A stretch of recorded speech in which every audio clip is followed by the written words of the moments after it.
സ്നേഹം പൂച്ചൂടുമ്പോൾ തീർക്കുന്നു ഞാൻ കാവ്യം, കണ്ണീർ തൂകുമ്പോഴും തീർക്കുന്നു ഞാൻ കാവ്യം. ആഴി തീരത്തിനായി മൂളുന്നു താരാട്ടുകൾ, മിന്നൽ മണിനോപുരം ചാത്തുന്നു കാൽത്തളിരിൽ. ആശാ നിരാശകൾ ആടും അരങ്ങിതിൽ, പാടുവാനെഴുതുമിവൾ പുതിയ ഗാഥകൾ പാരിനായി. രാപ്പാടി തൻ പാട്ടിൻ കല്ലോലിനി, രാഗാർദ്രമാം ദിവ്യ കാവ്യാഞ്ജലി, രാപ്പാടി തൻ പാട്ടിൻ കല്ലോലിനി. നമസ്കാരം, ഗാനാമൃതത്തിലേക്ക് സ്വാഗതം.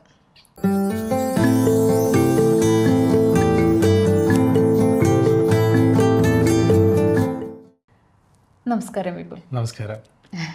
എന്തൊക്കെയുണ്ട്, സുഖാണല്ലോ അല്ലേ? നന്നായിട്ടിരിക്കുന്നു. അബുദാബിയിലാണ് ഇപ്പോൾ ഞാൻ അബുദാബിയിലാണ്. അപ്പോൾ അബുദാബിയിൽ നിന്ന് നമ്മുടെ ഈ പ്രോഗ്രാമിലേക്ക് ഇതുവരെ എത്തി അല്ലേ? ഒത്തിരി സന്തോഷം. വിപുൽ എന്ത് ചെയ്യണു? ഞാൻ പ്രൊഫഷൻ അധ്യാപകനാണ്. കഴിഞ്ഞൊരു 18 വർഷമായിട്ട് ഫിസിക്സാണ് പഠിപ്പിക്കുന്നത്. ഇവിടെ ഇപ്പോൾ UAE വന്നിട്ട് ഇതിപ്പോൾ എൻ്റെ 5ാമത്തെ വർഷമാണ്. നാട്ടിലെ ഗവൺമെൻറ് അധ്യാപകനാണ്. ഒരു ചെറിയൊരു ഇടവേള എടുത്ത് ഇവിടെ നിന്ന് ഇങ്ങോട്ട് പോകുന്നു. അപ്പോൾ നാട്ടിൽ സ്കൂളിൽ ഇപ്പോൾ അല്ല, നാട്ടിലെ ജോലി തൽക്കാലത്തേക്ക് ഒരു ഗ്യാപ്പ് എടുത്തിട്ട് ഇങ്ങോട്ട് പോകുന്നതാണ്. Okay okay. അപ്പോൾ ഇവിടെ സ്കൂളിലല്ലേ? ഇവിടെ സ്കൂളിലാണ് ഞാൻ ഫിസിക്സ് ആണ് പഠിപ്പിക്കുന്നത്. ഓക്കെ. അപ്പോൾ പാട്ട് എന്തായാലും പാട്ടുണ്ടെന്നുള്ളത് എനിക്കറിയാം. അപ്പോൾ എങ്ങനെയാണ് ഇപ്പോൾ പാട്ടിൽ നിന്ന് ഫിസിക്സിലേക്ക് തിരിഞ്ഞത്? എങ്ങനെയാണ് പാട്ടിൽ നിന്ന് ഫിസിക്സിലേക്ക് വന്നു എന്ന് പറയുന്നതിന് പകരം ഫിസിക്സിൽ നിന്ന് പാട്ടിലേക്ക് വന്നു. കാരണം ഞാൻ പഠിച്ചത്, ബേസിക്കലി ഞാൻ കൊച്ചിയാണ് എൻ്റെ സ്വദേശം. ഞാൻ പഠിച്ചത് പള്ളുരുത്തി SDPY സ്കൂളിലാണ്. എന്നോട് പലരും ചോദിക്കുന്നൊരു കാര്യമാണ് എന്തുകൊണ്ട് അധ്യാപകനായി എന്നുള്ളത്. അപ്പോൾ ഞാൻ എല്ലാവർക്കും കൊടുക്കുന്ന ഒരു മറുപടി എന്ന് പറയുന്നത് എൻ്റെ അധ്യാപകരാണ് അതിന് കാരണം അത്രയും നല്ല അധ്യാപകരെ പഠിപ്പിച്ചിട്ടുണ്ട്.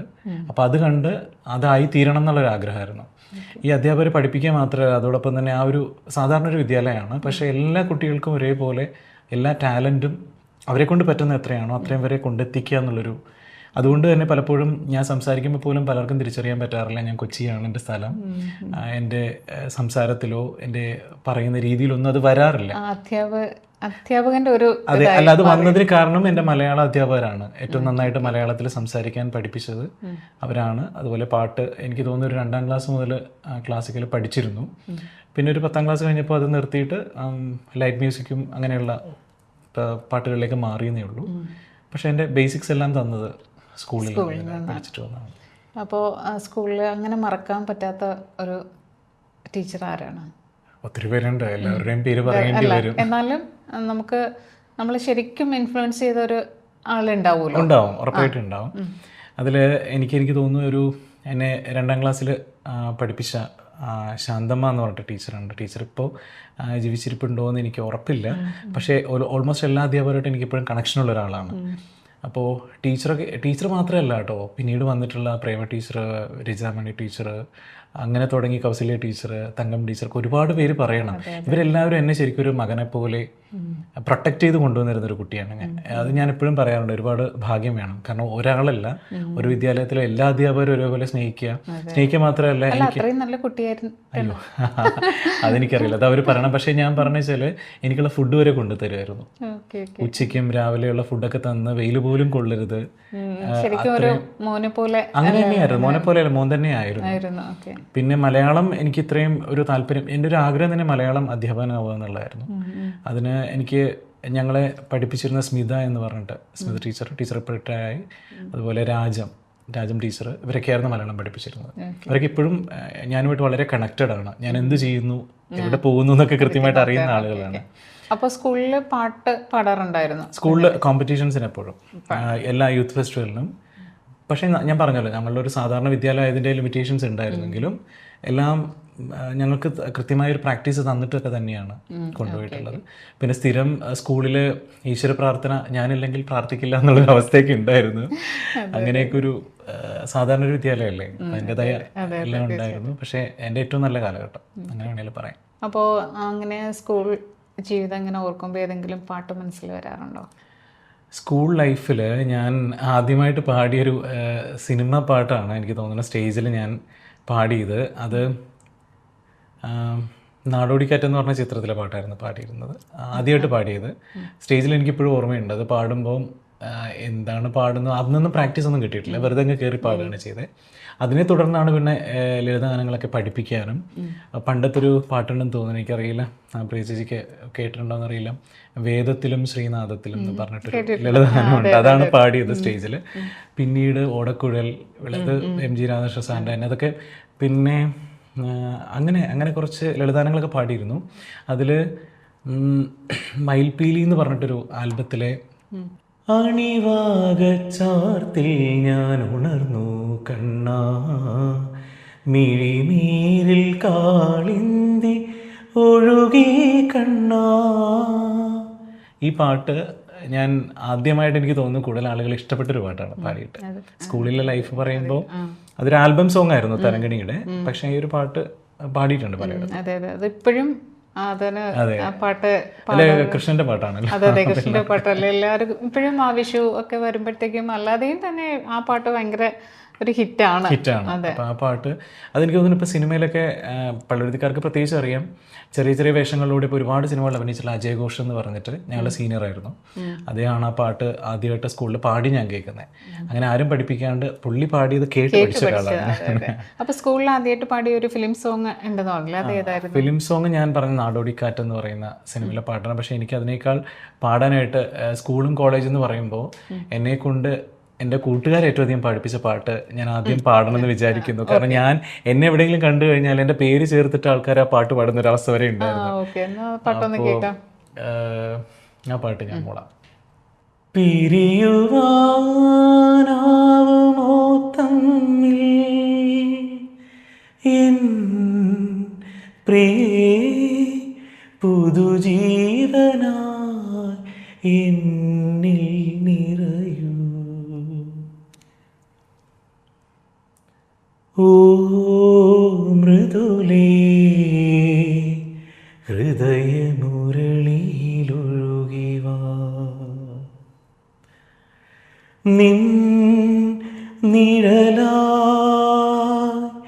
അലയും പ്രിയനെ മറന്നുവോ മൃദുലേ, മനസ്സു മകന്നുവോ. ഈ മൃദുലേക്ക് പകരം വിപുലേന്ന് ചേർത്ത് പാടുമായിരുന്നു. കാരണം എല്ലാവരും ഈ പറഞ്ഞ പോലെ എല്ലാവർക്കും ഒക്കെ ചെറിയ ചെറിയ പ്രണയവും പരാജയമൊക്കെ ഉണ്ടാവുമല്ലോ. അപ്പൊ വിഷമം വരുമ്പോൾ ഈ ഒരു പാട്ട് എല്ലാവർക്കും കേൾക്കാം ഉച്ച സമയം. അപ്പൊ എനിക്കാണെങ്കിൽ ഇത് പാടുമ്പോൾ എനിക്ക് പ്രത്യേകിച്ച് ഫീലിങ്സ് ഒന്നും ഇല്ലാണ്ട് പാടുന്നെങ്കിലും ഞാനിങ്ങനെ ചിരിച്ചുകൊണ്ട് ഉള്ളിൽ പാടുന്നെങ്കിലും കേൾക്കുന്ന ഒരു വല്ലാത്ത സംഖ്യ. ഈ പാട്ടിന് അങ്ങനെ ഒരു ഇതുണ്ടല്ലോ, ഒരു ഫീൽ ഉണ്ടല്ലോ. ഇപ്പോഴാണെങ്കിൽ അത് ട്രെൻഡായിട്ട് മാറുകയും ചെയ്തു. അത് പഴയ സിനിമയിലെ ഒരു പാട്ടായിരുന്നെങ്കിലും പുതിയൊരു ഫിലിമിലും അത് വന്നല്ലോ. പിന്നെ അതുകൂടാണ്ട് ഞാൻ ഈ പാട്ട് പാടുമ്പോൾ ഓർത്ത് പറയുന്നൊരു കാര്യം വെച്ചാൽ എൻ്റെ ഫാമിലിയിൽ തന്നെ ഞങ്ങൾ എല്ലാവരും പാടുന്ന പാട്ടായത്. അച്ഛന് ഇഷ്ടപ്പെട്ട പാട്ട്, അമ്മയ്ക്ക് ഇഷ്ടപ്പെട്ട, ബ്രദേഴ്സിന് ഇഷ്ടമാണ്. അങ്ങനെ എല്ലാവർക്കും ഇഷ്ടം. വീട്ടിൽ എനിക്ക് 2 ബ്രദേഴ്സാണ്, ഞങ്ങൾ 3 പേരാണ്. വിമൽ, വിതുൽ, പിന്നെ ഞാൻ വിപുൽ, പിന്നെ അമ്മയാണ്. അച്ഛനിപ്പോൾ ഇല്ല, അമ്മ. ഇത്ര അടങ്ങുന്നൊരു ചേട്ടന്മാരല്ല, ഞാനാണ് ചേട്ടൻ. അവരൊക്കെ ഈ പറഞ്ഞ പോലെ പാടുമെന്ന് ചോദിച്ചാൽ അത്യാവശ്യം എല്ലാവരും കൂട്ടത്തിലൊക്കെ ഇരിക്കുമ്പോൾ പാടും, തരക്കേടില്ലാണ്ട് പാടും. പക്ഷെ ഞാനാണ് പുറത്തേക്ക് ഇറങ്ങി പാടുന്നത്. അവര് വീട്ടിലാണ് മാത്രം. പക്ഷെ എല്ലാവരും ഒക്കേഷനിലൊക്കെ പാടുന്ന ആൾക്കാർ. ഇവിടെ പ്രോഗ്രാംസ് ഒക്കെ ചെയ്യാറുണ്ടോ? ഞാൻ ചെയ്യാറുണ്ട്. ഞാനിവിടെ നാട്ടിൽ നേരത്തെ പറഞ്ഞ പോലെ തന്നെ ഇങ്ങനെ പഠിച്ചു വന്നൊരു സമയത്ത് അവിടെ ഓൾ ഇന്ത്യ റേഡിയോയിൽ എങ്ങനെ ആളുകളെ അനൗൺസറായിട്ട് വിളിക്കുന്നതെന്ന് കേട്ടിട്ട് ഒരു ഡിഗ്രി കഴിഞ്ഞ സമയത്ത് ഞാനങ്ങനെ ആകാശവാണിയിൽ ചെന്നിരുന്നു. അതെനിക്ക് എൻ്റെ ലൈഫിൽ വലിയൊരു മാറ്റം ഉണ്ടാക്കിയൊരു സംഭവമാണ്. ഇപ്പോഴും ഞാനവിടെ വർക്ക് ചെയ്യുന്ന ഒരാളാണ് കാഷ്വലായിട്ട്. അപ്പോൾ അവിടെ നിന്ന് എനിക്ക് കിട്ടിയ ട്രെയിനിങ് എന്നെ കുറേ കൂടെ പോളിഷ് ചെയ്തെടുത്ത പോലെയായി. എങ്ങനെ മോഡുലേറ്റ് ചെയ്ത് സംസാരിക്കാം, അങ്ങനെ ആ ഒരു കോൺഫിഡൻസിൽ ഞാൻ സ്റ്റേജ് ഷോസ് ഒക്കെ ചെയ്യാറുണ്ട്. പിന്നെ ഇവിടെ അനൗൺസർ ആയിട്ടാണ്. എനിക്ക് അവിടെ കാഷ്വൽ ആയിട്ട് നമുക്ക് ജോലി ചെയ്യാം. അപ്പോൾ ഗവൺമെന്റിലേക്ക് ജോലി കിട്ടിയ സമയത്തും നമുക്ക് പാർട്ട് ടൈം ആയിട്ട് കണ്ടിന്യൂ ചെയ്യാമായിരുന്നു. അപ്പോൾ എവിടെയാണെങ്കിലും അവിടുത്തെ ഒരു പ്രോഗ്രാം ചെയ്യാൻ കിട്ടുന്ന ഒരു അവസരം ഞാൻ കളയാറില്ല. കാരണം ലക്ഷങ്ങൾ നമ്മളെ കേൾക്കുക രാവിലെ പറയുമ്പോൾ, പ്രത്യേകിച്ച് എത്രയൊക്കെ FM സ്റ്റേഷൻസ് പുതിയത് വന്നാലും ആകാശവാണിയുടെ ഒരു ക്രെഡിബിലിറ്റി എന്ന് പറയുന്നത്, അല്ലെങ്കിൽ നമ്മൾ അവിടെ ജോലി ചെയ്യുന്നു എന്ന് പറയുന്നത് ഒരു വലിയൊരു സംഭവമായിട്ട് എനിക്ക് തോന്നിയിട്ടുണ്ട്. കാരണം അത്രയും ക്വാളിറ്റി ഉണ്ടെങ്കിൽ മാത്രമേ ആ പ്ലാറ്റ്ഫോമിലേക്ക് നമുക്കൊരു ചാൻസ് കിട്ടുള്ളൂ. അപ്പോൾ അതെന്നെ ഒരുപാട് സഹായിച്ചിട്ടുണ്ട്. ഇപ്പോൾ ഇവിടെ വന്നപ്പോഴാണെങ്കിലും എന്നെ ആർക്കും അറിയില്ലായിരുന്നു. അപ്പം ഞാൻ ആളുകളെ പരിചയപ്പെടുമ്പോഴോ അല്ലെങ്കിൽ ഒരാളുടെ അടുത്തേക്ക് ചെല്ലുമ്പോഴോ ഞാൻ എന്നെ സ്വയം ഇൻട്രൊഡ്യൂസ് ചെയ്തിരുന്നത് ഞാനിങ്ങനെ ആകാശവാണിയിൽ ഇത്ര വർഷമായിട്ട് ജോലി ചെയ്യുന്നുണ്ട്. അപ്പോൾ അവർക്കൊരു കോൺഫിഡൻസ് ആണ്, അപ്പോൾ ഇയാളെ കൊണ്ട് എന്തെങ്കിലും ചെയ്യിപ്പിക്കാൻ പറ്റും. അതിനെ ഒരുപാട് സഹായിച്ചിട്ടുണ്ട് ഇവിടെ. അങ്ങനെ വന്ന ആളുകളെ പരിചയപ്പെടുമ്പോൾ ചേച്ചി ഉൾപ്പെടെയുള്ള ആളുകളെ ഞാൻ അങ്ങനെയാണ് പരിചയപ്പെടേണ്ട ഒരു സാഹചര്യം ഉണ്ടായത്. പിന്നെ കുറേ സ്റ്റേജ് ഷോസൊക്കെ ഇവിടെ ചെയ്തു, ആങ്കർ ചെയ്യുമായിരുന്നു. പിന്നെ പാട്ട് പാടാനും, എന്നാലും ത്രൂ ഔട്ട് അല്ല, കാരണം എൻ്റെ പ്രൊഫഷൻ ടീച്ചിങ് ആയതുകൊണ്ട് സമയം കിട്ടുന്നതനുസരിച്ചിട്ടൊക്കെ പാടാറുണ്ട്. അപ്പോൾ ഇപ്പോൾ ഇഷ്ടമുള്ള പാട്ട് പറഞ്ഞു, ഓമൃതിലെ പാടി. ഇനി അടുത്തൊരു ഫേവറേറ്റ് സോങ്, വിപിലിൻ്റെ ഒരു ഫേവറേറ്റ് സോങ് എന്ന് പറഞ്ഞത് ഏതായിരിക്കും? എൻ്റെ ഫേവറേറ്റ് സോങ് ചോദിക്കുമ്പോൾ എൻ്റെ ഫേവറേറ്റ് സിംഗറെ പറയേണ്ടി വരും. തീർച്ചയായിട്ടും. കാരണം ഇവിടെ വന്നിട്ട് എനിക്ക് ഈ നാട്ടിൽ വന്ന് കിട്ടിയിട്ടുള്ള ഏറ്റവും വലിയ ഭാഗ്യങ്ങളിൽ ഒന്നാണ്, എൻ്റെ എവർഗ്രീൻ ഫേവറേറ്റ് ആയിട്ടുള്ള സിംഗറാണ് ജി വേണുഗോപാൽ സാറ്. എല്ലാവരും വേണുചേട്ടാന്ന് വിളിക്കുമ്പോൾ പോലും എനിക്കിപ്പോഴും ജി വേണുഗോപാൽ സാർ എന്ന് എന്നെ വിളിക്കാനാണ് ഇഷ്ടം. കാരണം ഞാൻ അങ്ങനെ കാണുന്നൊരു വ്യക്തിയാണ്. പക്ഷെ ഞാൻ ഒരിക്കലും കണ്ടുമുട്ടുമെന്ന് വിചാരിച്ചിട്ടുണ്ടായിരുന്നില്ല. പക്ഷെ ആ ഒരു കണ്ടുമുട്ടൽ 1 മിനിറ്റ് 2 മിനിറ്റ് നേരത്തേക്കായിരുന്നില്ല. കുറേ സമയം സാറിൻ്റെ കൂടെ ഇരിക്കാനും, അതൊരു വിജയദശമി ദിവസമായിരുന്നു. സാറിൻ്റെ പാട്ട് സാറിൻ്റെ മുമ്പിലിരുന്ന് പാടാനൊക്കെ കിട്ടിയൊരു ഭാഗ്യം അതെന്നും എൻ്റെ ലൈഫിൽ, അങ്ങനെ ഒരു ഭാഗ്യം ഇനി കിട്ടണമെന്ന് നിർബന്ധമില്ല. പക്ഷേ എനിക്ക് ആ ഒരു സമയം ഞാൻ അത്രയും വാല്യൂ കൊടുക്കുന്നതാണ്. ഒട്ടും പ്രതീക്ഷിക്കാത്ത കുറേ കാര്യങ്ങളാണ്. പ്രത്യേകിച്ച് അതുവരെ പറ്റിക്കാത്ത എല്ലാ തെറ്റും ഞാനൊന്ന് വരുത്തിക്കുകയും ചെയ്തു. സാറിന് മുമ്പിരുന്ന് പാടുമ്പോൾ ടെൻഷൻ ഉറപ്പല്ലേ, അത് ടെൻഷൻ കൂടാൻ കാരണം വെച്ചാൽ സാറ് താളം പിടിക്കുന്നുണ്ടപ്പോഴാണ് ടെൻഷൻ കൂടി. എനിക്ക് എങ്ങും എത്തുന്നില്ല. അതിനുശേഷം ഞാൻ പാടിയത് പുനരധിവാസം എന്ന് പറഞ്ഞ സിനിമയിലെ കനകമുന്തിരികൾ എന്ന് പറയുന്ന പാട്ടാണ്. സൂര്യനെ ധ്യാനിക്കുമീ പൂ പോലെ ഞാൻ, വേനൽ പൊള്ളും നെറുകിൽ മെല്ലെ നീ തൊട്ടു,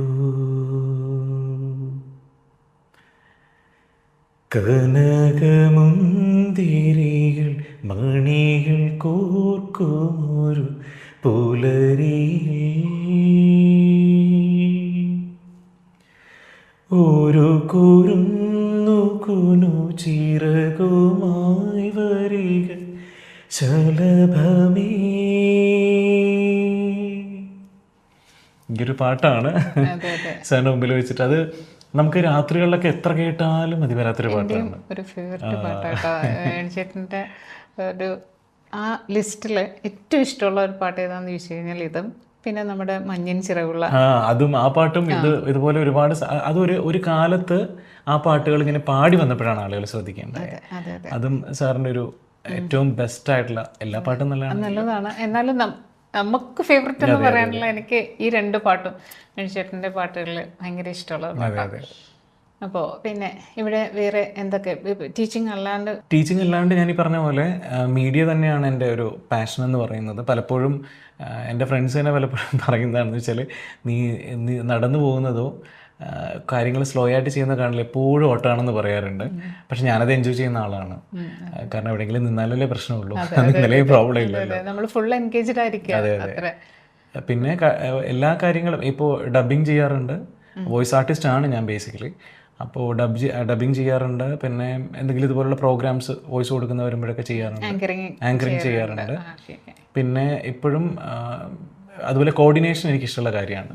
പ്രോഗ്രാമുകൾ കോർഡിനേറ്റ് ചെയ്യുക. ഇപ്പം നാട്ടിൽ ഞങ്ങൾക്ക് ആകാശവാണി ആയിട്ട് കണക്റ്റഡ് ആയിട്ട് സ്വരക്കൂട്ട് എന്ന് പറഞ്ഞിട്ടൊരു ഗ്രൂപ്പ് ഉണ്ട് ഞങ്ങൾ.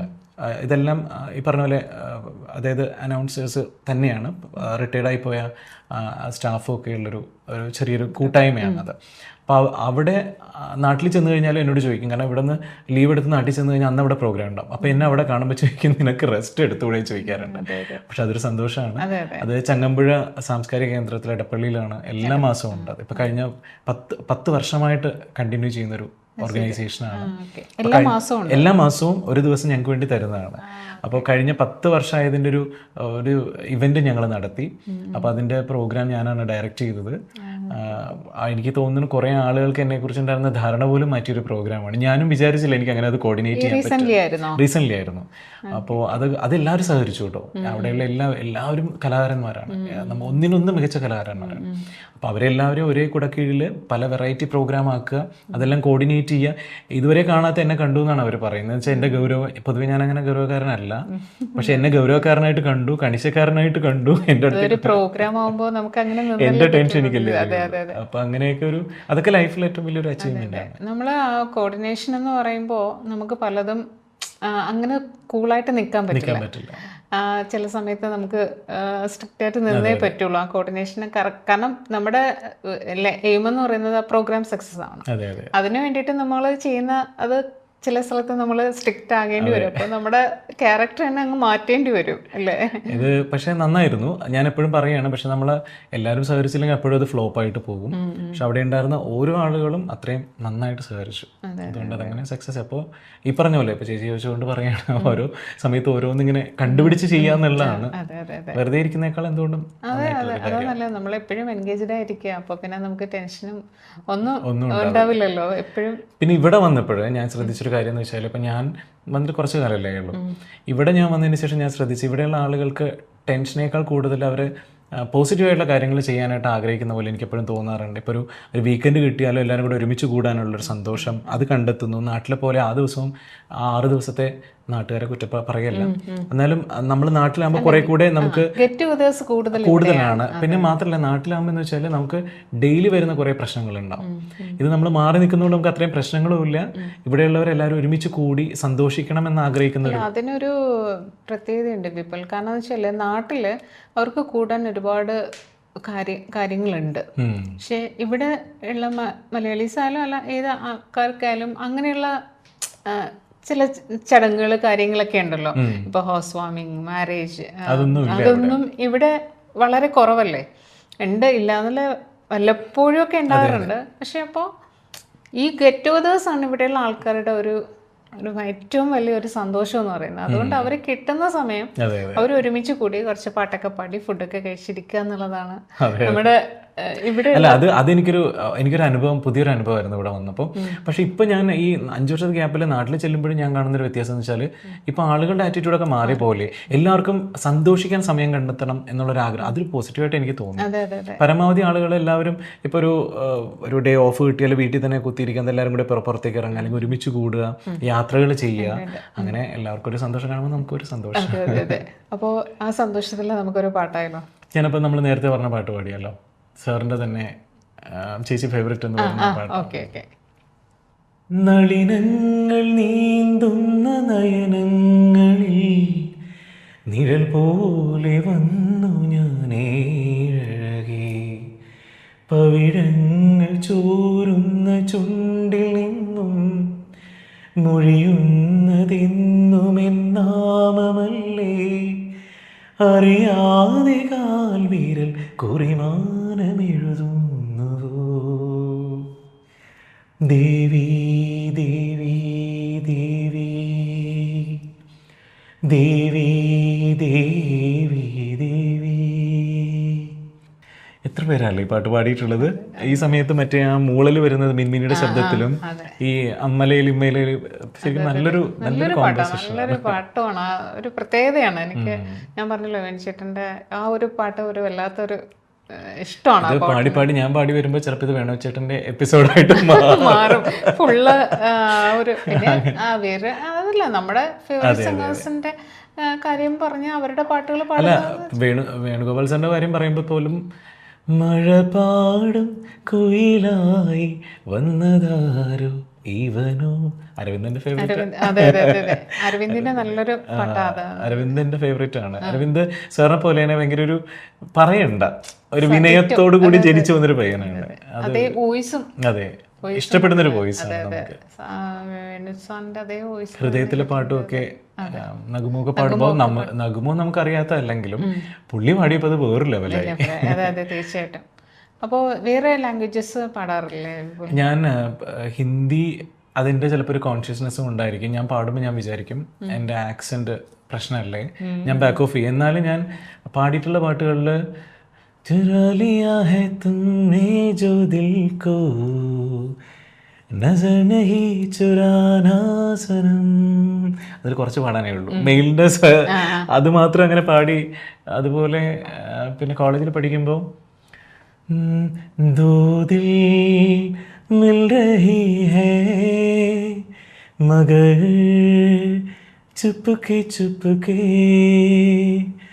സബ്കോ ഹോ രഹി ഹൈ, हाँ सबको हो रही है खबर ചുപ്കെ ചുപ്കെ ഓ, ഇങ്ങനെ കുറച്ച് പാട്ടുകൾ ഹിന്ദിയിൽ. പിന്നെ ഈ പറഞ്ഞ പോലെ നമ്മളോരോ പ്രോഗ്രാമിന് ചെല്ലുമ്പോൾ ആളുകൾ ഡിമാൻഡ് ചെയ്യുന്ന പാട്ടുകളൊക്കെ വെച്ചിട്ട് ഇങ്ങനെ തമിഴും കുറച്ചൊക്കെ പാടാറുണ്ട്. തമിഴ് അങ്ങനെ ഒരു ത്രൂ ഔട്ട് പാടിയിട്ടൊന്നും ഇല്ലെങ്കിലും തമിഴ് സോങ്സ് ജിങ്കിണി മണിയൊക്കെ പാടും സ്റ്റേജിൽ. പറഞ്ഞു കഴിഞ്ഞാൽ ആ സമയത്തൊക്കെ കയറിയിട്ട് പാടും. പിന്നെ ഇളയരാജ സാറിൻ്റെ പാട്ടുകളൊക്കെ ഇഷ്ടമാണ് പാടാനായിട്ട്. പിന്നെ അങ്ങനെ കുറച്ച് പാട്ടുകൾ ഇങ്ങനെ നമ്മുടെ ജയേന്ദ്ര സാറ് പാടിയ രാസാത്തി ഉന്ന് കാണാതെ നെഞ്ച് കാറ്റാടി പോലാകത്, ആ പാട്ടൊക്കെ പാടിയിട്ടുണ്ട് സ്റ്റേജിൽ. ഇതൊക്കെ ഇഷ്ടപ്പെട്ട് പാടുന്ന പാട്ടുകളാണ്. അപ്പോൾ സ്റ്റേജിൽ പാടിയിട്ട് ഏറ്റവും കൂടുതൽ ഒരു ഇത് കിട്ടിയിട്ടുള്ള സോങ് ഏതാണ്? സ്റ്റേജിൽ പാടിയിട്ടുള്ള പാട്ടുകളിൽ ഞാനൊരു 2001 കോളേജിൽ പഠിക്കുന്ന സമയത്ത് ഞങ്ങൾ ഏഷ്യാനെറ്റിൻ്റെ സരിഗമയിൽ പങ്കെടുത്തിരുന്നു. അന്ന് ആ പ്രോഗ്രാമിൻ്റെ ഒരു വാല്യൂ അല്ലെങ്കിൽ ആ ഒരു അന്ന് പെയറായിരുന്നു, കോളേജ് വൈസ് ആയിരുന്നു കോമ്പറ്റീഷൻ. അപ്പം ഞാനും എൻ്റെ കൂടെ ജിഷ എന്ന് പറഞ്ഞിട്ടൊരു കുട്ടി ഉണ്ടായിരുന്നു. ഞങ്ങൾ രണ്ടുപേരും കൂടെ ചിത്രാഞ്ജലി സ്റ്റുഡിയോയിലായിരുന്നു. അന്ന് എൻ ജി ശ്രീകുമാർ സാറാണ് കോമ്പയർ ചെയ്യുന്നത്, കൂടെ ഷബ്നയാണ് അഴകിയ രാവിലെ പാട്ടുപാടിയ കുട്ടി. അപ്പോൾ ഇവർ വന്ന് നിൽക്കുന്ന സമയത്ത് ഒരു പാട്ട് പാടാൻ പറഞ്ഞപ്പം നമുക്കറിയില്ലല്ലോ, അങ്ങനെ ഒരു പ്രിപ്പറേഷൻ അല്ല ചെയ്യുന്നത്, ടീമായിട്ട് പോവുക, ക്വിസ് കോമ്പറ്റീഷൻ പോലെ പോയതാണ്.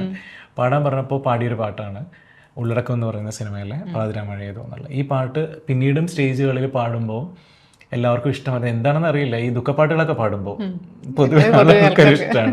എന്നോട് ചോദിക്കാറുണ്ട് പലപ്പോഴും എന്തെങ്കിലും പ്രശ്നമുണ്ടോ എന്നൊക്കെ ചോദിക്കും. ആക്ച്വലി ആ ഒരു ഫീല് വരുന്നതാണോ എന്ന് എനിക്കറിയില്ല. എന്തായാലും ആ പാട്ടിൻ്റെ ഒരു നല്ല വരി.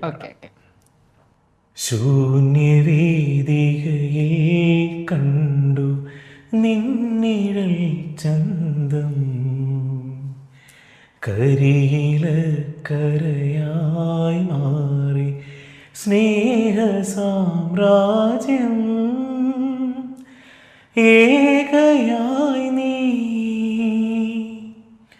പോയതെവിടെ, ഏകയായി നീ പോയതെവിടെ, ഓർമ്മ പോലും മാഞ്ഞു പോകുവതെന്തേ, പാതിരാമഴയേതോ ഹംസഗീതം പാടി വീണ പൂവിതളിങ്ങോ വിണ്ണിലാവിലലിഞ്ഞോ, നീലവാർമുഖിലോരം ചന്ദ്രഹൃദയം തേങ്ങി. ഈ ഒരു പാട്ടാണ് ഞാൻ പാടിയതിൽ ഒരുപാട് ഇഷ്ടമുണ്ടെന്ന് ആളുകൾ പറഞ്ഞിട്ടുണ്ട്. അതെ അതെ, ആ ഒരു ഫീലിലെ പാട്ടുകൾ ശരിക്കും സ്യൂട്ട് ആവുന്നുണ്ട് കേട്ടോ വിപുലിന്. പക്ഷെ ഞാൻ ശരിക്കും അങ്ങനെയല്ല. അതെ, അപ്പം നമുക്ക് എന്തായാലും അങ്ങനെ അല്ലാന്ന് തെളിയിക്കാൻ ഒരു പാട്ട് വേണമല്ലോ. അങ്ങനെയല്ല അപ്പോഴും അപ്പോൾ റൊമാൻറ്റിക് സോങ്സിലേക്ക് പോകേണ്ടി വരും അല്ലേ. റൊമാൻറ്റിക് സോങ്സിൽ ഞാനങ്ങനെ പാടുന്ന പാട്ടുകളിൽ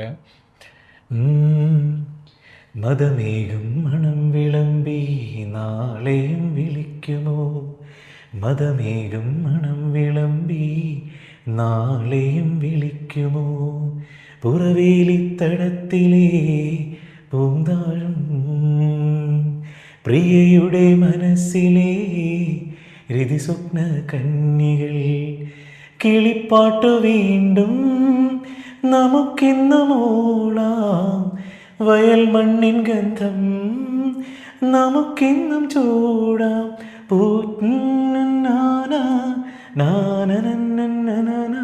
ഈ പാട്ട് പാടിയിട്ടുണ്ട്. ഇത് പാടാനും എനിക്കിഷ്ടം. അതായത് പ്രണയമാണെങ്കിലും അതിന് ഒരു മൂഡിലേക്ക് കൊണ്ടുവരുന്നൊരു പാട്ട്. അത് കെ ചിത്രയും എം ജി ശ്രീകുമാറും അദ്ദേഹത്തിൻ്റെ ഈ പാട്ട് പാടുമ്പോൾ ഈ പറഞ്ഞ പോലെ പ്രണയത്തിൻ്റെ വേറൊരു മൂഡിലേക്ക് കൊണ്ടുവരുന്ന ഇതും പാടാറുണ്ട്.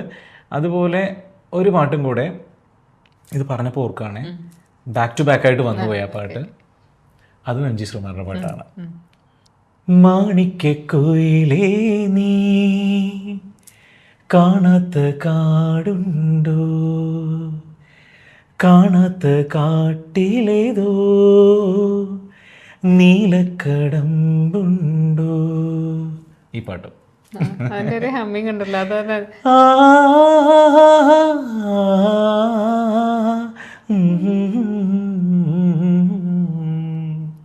അതെ, അതുകൂടെ വന്നല്ലേ അതിനൊരു ആ പാട്ട് അതുപോലെ തന്നെ. അത് സങ്കടമില്ല, കുറച്ച് റൊമാൻസ് ഒക്കെ വരുന്നൊരു പാട്ട്. ഒത്തിരി സന്തോഷം ഇപ്പോൾ ഈ പ്രോഗ്രാമിലേക്ക് വന്നതിൽ. വീണ്ടും കാണാം. തീർച്ചയായിട്ടും. എന്തായാലും ഞാൻ അൺഎക്സ്പെക്റ്റഡ് ആണ്. ഈ പറഞ്ഞ ഓട്ടത്തിനിടയിലാണ് പെട്ടെന്ന് ചേച്ചിയുടെ ഒരു കോള് വരുന്നത്. എനിക്കത് മിസ്സാക്കണം എന്ന് തോന്നിയില്ല. കാരണം നേരത്തെ പരിചയമുണ്ടെങ്കിൽ ഇങ്ങനെ ഒരു പ്രോഗ്രാം, കാരണം ഞാനിത് കാണുന്നുണ്ട്, എപ്പിസോഡ്സ് കാണും. ഞാൻ പറഞ്ഞിരുന്നു വിളിച്ചപ്പോൾ തന്നെ ഞാൻ കാണുന്നുണ്ട്. അപ്പോൾ എനിക്കൊരു സന്തോഷം തോന്നി. കാരണം പ്രീത ചേച്ചി പലപ്പോഴും സ്റ്റെപ്പ് ബൈ സ്റ്റെപ്പായിട്ടാണ് വരുന്നത്. ഓരോ റോള് പ്ലേ ചെയ്ത്, നേരത്തെ പറഞ്ഞ കോർഡിനേഷൻ, വളരെ സൈലൻ്റായിട്ട് കാര്യങ്ങളെല്ലാം ഭംഗിയായിട്ട് ചെയ്യുന്ന ഒരു പ്രീത ചേച്ചി എനിക്കറിയാം. പാട്ട് പാടുന്ന പ്രീത ചേച്ചി അറിയാം. പക്ഷേ ആങ്കറായിട്ടിരിക്കുന്ന പ്രീത ചേച്ചി എനിക്ക് പുതിയതാണ്. പക്ഷേ ഞാൻ പറയുകയാണ്, എല്ലാവരും കേൾക്കാൻ വേണ്ടി പറയുകയാണ്, we are really proud of her. Because ഒരു വീട്ടമ്മയായിട്ട് മാത്രമല്ല, എല്ലാ കാര്യങ്ങളും ഒരേപോലെ ഭംഗിയായിട്ട് ചെയ്യാൻ പറ്റുക എന്ന് പറയുന്ന ഒരു കഴിവാണ്. അപ്പോൾ എന്തായാലും സന്തോഷം ചേച്ചിയുടെ കൂടെ ഇത്ര സമയം ഇരിക്കാൻ പറ്റിയല്ലേ. നന്ദി.